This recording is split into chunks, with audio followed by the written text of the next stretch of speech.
তো গাইস বৃষ্টি ভেজা ওই দাদুর বুলেটটাকে নিয়ে চলে গেলাম চুল কাটতে। হ্যাঁ বন্ধুরা, দিনটা ছিল মঙ্গলবার। স্কুল যাওয়ার কোনো ইচ্ছেই ছিল না, আর বৃষ্টি পড়বে পড়বে মনে হচ্ছিল। আর আমার চুলগুলো বড় হয়ে গিয়েছিল, তাই ভাবছিলাম চুল কাটতে যাব। এইভাবে দাদুর বুলেটটাকে দেখতে গেলাম কি অবস্থায় আছে।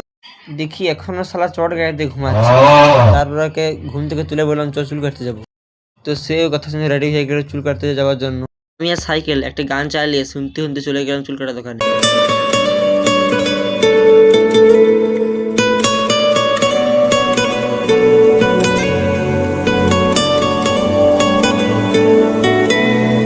প্রায় 3 মিনিট রাস্তা অতিক্রম করে চলে এলাম চুল কাটা দোকানে। তো এসে দেখি দাদুকে ভালো করে মেকআপ করে দিচ্ছে।